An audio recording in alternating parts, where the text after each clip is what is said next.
मी सध्या उभा आहे कल्याण पूर्व परिसरातील आडवळी ढोकळी परिसरात आणि आपण पाहू शकता या आडवळी ढोकळी परिसरामध्ये साई विहार संकुल ही इमारत आहे आणि या इमारतीमध्ये ज्या एंट्री करतात त्या एंट्रीलाच कमरभर पाणी जे आहे ते या ठिकाणी लागतंय। गुडघ्याच्या वर पाण्यामधनं या ठिकाणी इमारतीमध्ये येण्यासाठी व जाण्यासाठी यावे लागत आहे। तर दुसरीकडे पाहिलं तर याच इमारतीमध्ये राहणाऱ्या ज्या ग्राउंड फ्लोअरचे जे रहिवासी आहेत आपण पाहू शकता या ठिकाणी कालपासून त्यांच्या घरात पाणी आणि आता बाहेर पाणी काढण्याचं काम पहिल्या तळमजल्यामध्ये राहणाऱ्या सगळ्या नागरिकांकडनं रहिवाशांकडनं केले जात आहेत।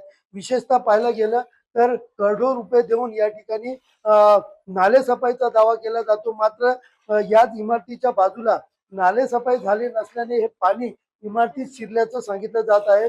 नेमकं या ठिकाणी कधीपासून या रहिवाशांना त्रास आहे जाणून घेण्यासाठी आपल्यासोबत काही रहिवासी आहेत, आपण त्यांच्याशी चर्चा करूया। ताई, तुम्ही कुठल्या इमारतीत राहतात आणि काय नेमका इकडे त्रास होतो? साई विहार बिल्डिंग मध्ये आम्ही राहतो। आम्हाला गेले 4-5 वर्ष झाले खूप त्रास आहे। नाला सफाई बरोबर झालेला नाही त्या साईडचा, त्याच्यामुळे आम्हाला रोडला जे त्यांनी बांधलेला आहे मोठा गटर बांधला पण ते पाणी तिकडे पास होत नाही, त्याच्यामुळे आमच्या बिल्डिंग मध्ये पाणी शिरतं, आमच्या घरात पाणी येतं।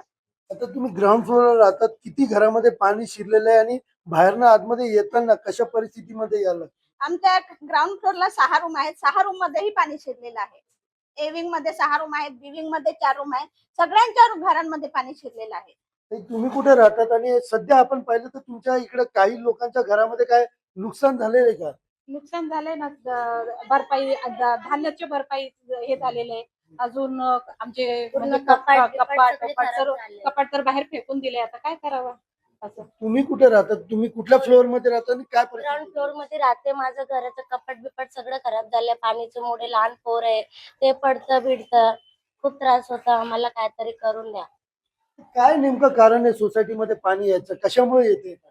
2-3 वर्षापूर्वी जी गटर बांधली, रोड क्रॉस करून जी गटर होते त्या गटरीमध्ये जमिनीच्या लेवलपेक्षा ती गटर उंच झाली आणि आमची बिल्डिंग त्याच्या खाली आली जमिनीच्या लेवलच्या, त्याच्यामुळे मग जे लेवल कमी झाल्यामुळे इथे आम्हाला पाण्याचा त्रास व्हायला लागला। गटरच चुकीची बांधली गेली आहे, ती गटर ऍक्च्युली खाली असायला पाहिजे होती, ती जमिनीच्या आणि रोडच्या लेवलच्या वरती बांधलेली आहे, ती खाली असायला हवी होती।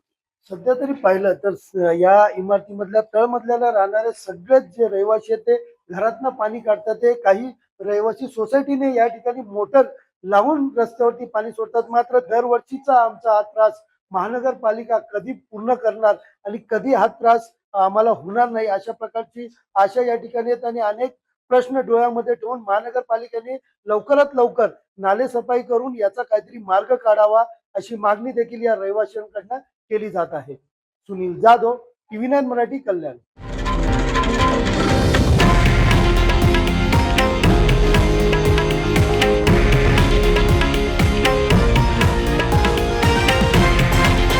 हे आहे देशातील नंबर 1 न्यूज नेटवर्क आणि आपण पाहत आहात TV9 मराठी, एकमेव।